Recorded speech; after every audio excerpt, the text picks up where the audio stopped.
Hello everyone, welcome to the channel and इस video में दोस्तों आप सभी से डिस्कस करने वाले हैं road map for a data science. अब डेटा साइंस की टॉपिक जो है वो काफ़ी ज़्यादा फेमस है सभी लोगों के बीच में एंड हम सभी लोग किसी ना किसी प्रकार से डेटा साइंस इंडस्ट्री के अंदर आना चाहते हैं। बात सच है।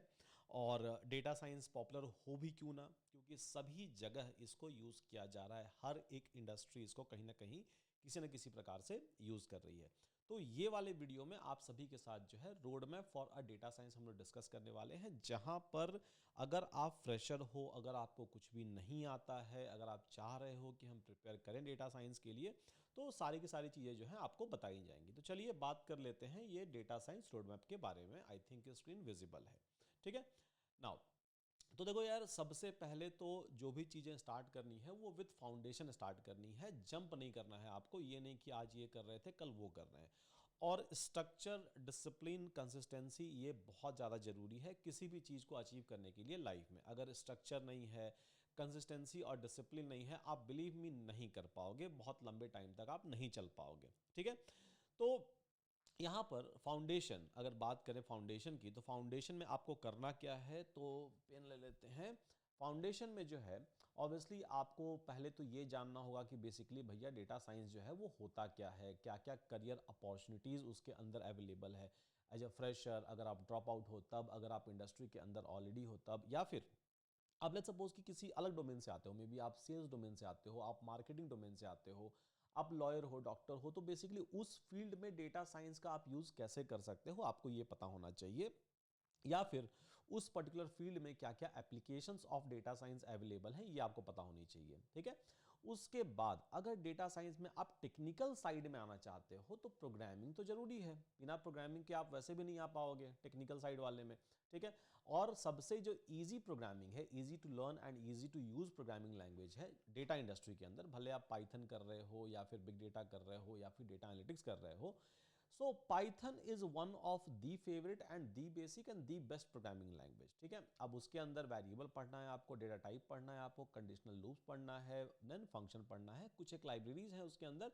अगेन बहुत ही प्यारा सा लाइब्रेरी है नंपाई एंड पंडाज, और बहुत ही ईजी भी है, बट बहुत हेल्पफुल, बहुत स्ट्रॉन्ग लाइब्रेरी है ये। काफ़ी वास्ट है ये, बट कॉम्प्लेक्स नहीं है एट ऑल, ठीक है। तो ये सारी की सारी चीज़ें आपको करनी है एंड ये जो है आपको करनी है 30 आवर ऑन एवरेज टाइम दे के, मतलब 30 आवर लग जाएगा आपको। अगेन ये डिपेंड करता है, 30 आवर तो हमने ये एवरेज एस्टिमेशन लिखा हुआ है, बट किसी को हो सकता है कि ज़्यादा लगे, किसी को हो सकता है कम लगे, बट ये एवरेज एस्टिमेशन जो है वो आपको दिया हुआ है। नाउ आते हैं सेकंड वाले चीज़ पर, ठीक है, कि अब डेटा साइंस के अंदर आप आना चाहते हो तो ऑब्वियसली गोइंग फॉरवर्ड आपको अल्गोरिथम समझना पड़ेगा। मशीन लर्निंग, डीप लर्निंग के, कंप्यूटर विजन के, एनएलपी के, जेन एआई के, रीइंफोर्समेंट लर्निंग के, तो बहुत सारे के सारे चीज़ में अल्गोरिथम्स हैं एंड अल्गोरिथम्स दी मस्ट है किसी के लिए भी समझना, ताकि आप यूज केस को अच्छे तरीके से सॉल्व कर पाओ, जो मॉडल बनाओ वो रोबस्ट बने। तो theoretical, practical and mathematical understanding जो है बहुत ही ज़्यादा जरूरी है एंड बिलीव मी बहुत ज़्यादा कॉम्प्लेक्स भी नहीं है ये चीज़, बट उसके लिए आपको कुछ एक पोर्शन ऑफ मैथमेटिक्स आनी चाहिए। नाउ अब ऐसा नहीं मैं बोल रहा हूं यहां पर कि नहीं you are suppose to be a PhD in mathematics, नहीं बिल्कुल नहीं। आपको पीएचडी मैथमेटिक्स में नहीं लेना है, आपको सिर्फ और सिर्फ उतना ही मैथ आना चाहिए जितना आपको 9th 10th में आता था, या फिर जो आपने पढ़ा हुआ है। हमने उस समय भी पढ़ा था एल्जेब्रा, उस समय भी हमने पढ़ा था स्टैटिस्टिक्स, उस समय भी हमने पढ़ा था लाइक कैलकुलस। तो आपको उतनी ही मैथमेटिक्स आनी चाहिए जितना आपने पढ़ा था, बट इस बार जो है उस मैथ का यूज सिर्फ एग्जाम पास करने के लिए नहीं करेंगे हम लोग। इस बार उस मैथ का यूज जो है हम लोग रियल टाइम प्रॉब्लम सॉल्व करने के लिए, अल्गोरिथम समझने के लिए, डेटा को समझने के लिए हम लोग कर रहे होंगे। तो इसीलिए उसी चीज का रिवीजन जरूरी है। But I am not saying कि आपको पीएचडी होना चाहिए। तो जिन लोगों को मैथ से डर लगता है, और बहुत लोग ऐसे हैं जिनको मैथ से डर लगता है, सही बात है, वो आप उससे भाग नहीं सकते हो, उसको नकार नहीं सकते हो, तो डरने की जरूरत नहीं है। ये सेम मैथमेटिक्स है, 9 10 वाला ही मैथमेटिक्स है जो आपको यहां पर समझ में आनी चाहिए। 30 घंटा उसमें चला गया, ठीक है। अब डेटा रैंगलिंग, डेटा विजुअलाइजेशन जो है उसके अंदर पंडाज लाइब्रेरी हो गया, मैटप्लॉटलिब, सीबॉर्न, प्लॉटली, ये सब सारे के सारे लाइब्रेरीज हैं। तो यहाँ पर थोड़ा सा आप खेल लोगे डेटा के साथ में, और ये मेन है एज अ बेस बिल्ड करने के लिए। आपने प्रोग्रामिंग सीख ली, आपने थोड़े से मैथ सीख ली, एंड देन रिवाइज कर ली बेसिकली मैथमेटिक्स, एंड देन फिर आप यहाँ पर आके डेटा के ऊपर उसको इंप्लीमेंट कर रहे हो। लाइब्रेरी सबके लिए अवेलेबल है, हर एक चीज़ के लिए आपको लाइक कोड नहीं लिखना है जीरो से स्टार्ट करके, ठीक है। ये कर लिया। अब आते हैं कोर स्किल्स के ऊपर, ठीक है। अब आते हैं बेसिकली कोर स्किल्स के ऊपर। अब कोर स्किल्स में क्या होगा कि कोर स्किल्स के अंदर जो है, ठीक है, आप अब मशीन लर्निंग एल्गोरिथम पढ़ोगे, सीखोगे, उसको इंप्लीमेंट करोगे, डिप्लॉयमेंट तक आप लेकर जाओगे, ओके। तो इसके अंदर जो है बहुत सारे, जैसे कि सुपरवाइज्ड हो गए, सेमी सुपरवाइज्ड हो गए, अनसुपरवाइज्ड मशीन लर्निंग एल्गोरिथम हो गए, तो ये सारी की सारी चीज़ें आप यहाँ पर सीख रहे होगे।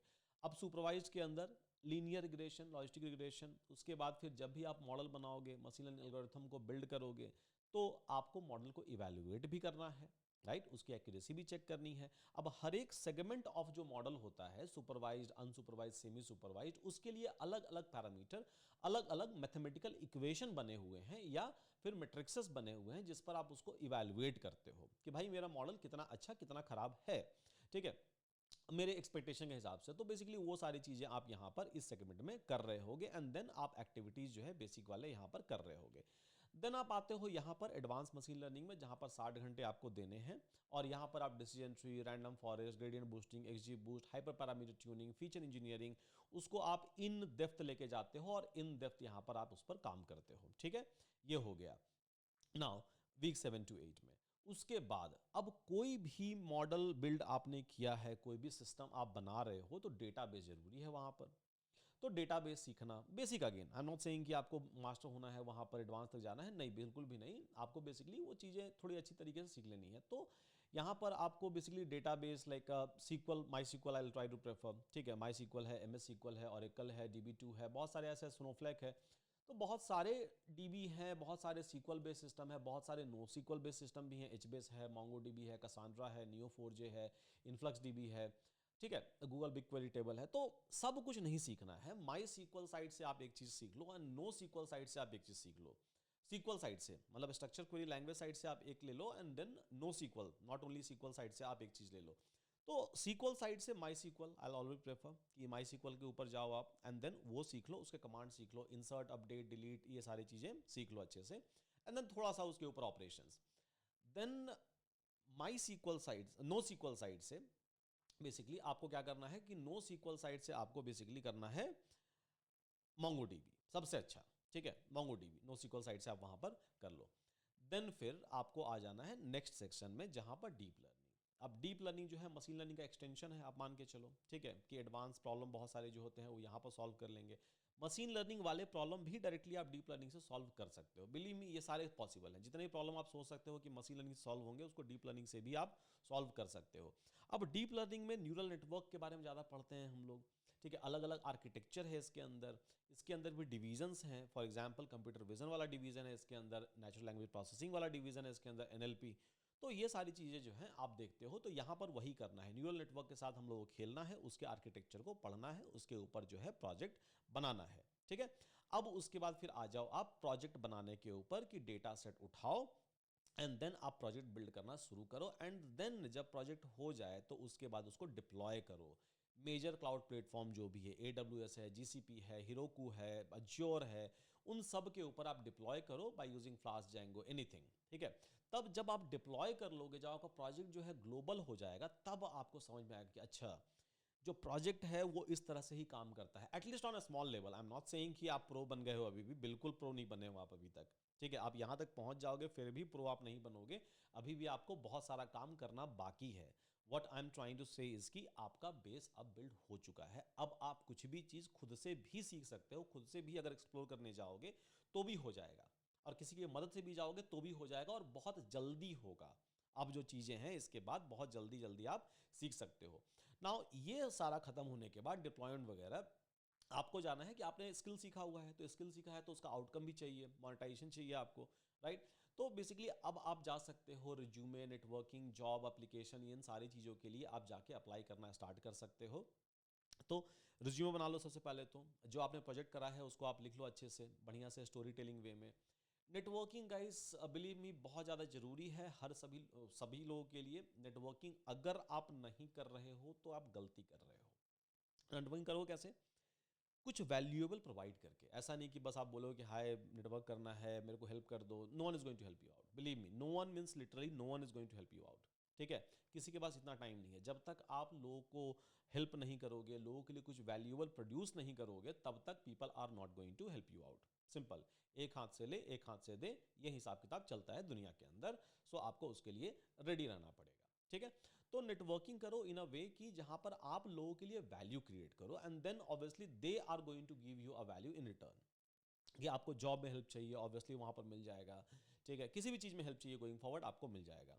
और start applying for the job. Job apply करने के लिए बहुत सारे प्लेटफॉर्म्स हैं। naukri.com हो गया, उसके बाद फिर लिंक्डइन हो गया, आपका हाईरिस्ट हो गया, मॉन्स्टर हो गया, shine.com हो गया, इंडीड हो गया। तो ऐसे कैसे बहुत सारे नेशनल इंटरनेशनल प्लेटफॉर्म्स जॉब के लिए ऑलरेडी अवेलेबल हैं। तो आप जाके वहाँ पर जॉब अप्लाई करना शुरू कर दो। ठीक है, साथ में अगर आपको फ्रीलांसिंग काम करना है, क्योंकि फ्रीलांसिंग वर्क भी अवेलेबल है अलग अलग सेगमेंट में, तो freelancer.com हो गया, अपवर्क हो गया, या फिर जो आप नेटवर्किंग कर रहे हो उसके थ्रू ही बहुत सारा फ्रीलांसिंग काम जो है वो मिल जाता है।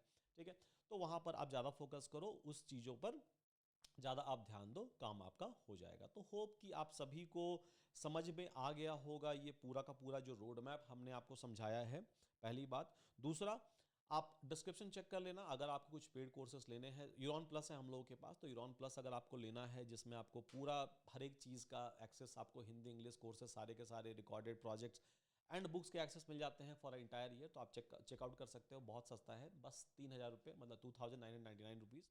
ठीक है, एंड सब कुछ अवेलेबल है, यूरॉन असिस्ट भी अवेलेबल है आपके पास, बहुत कुछ। So go and checkout and let me know अगर आपके कुछ थॉट्स हैं, कुछ विचार हैं किसी भी चीज़ को लेके। So please try to ping me in a chat box and I will be happy to reply back. चलिए गाइस, तो मिलते हैं आप सभी से फिर अगले वाले वीडियो में, और जहाँ पर कुछ और नई चीज़ें लेकर आएंगे उसके बारे में हम लोग आकर डिस्कस करेंगे।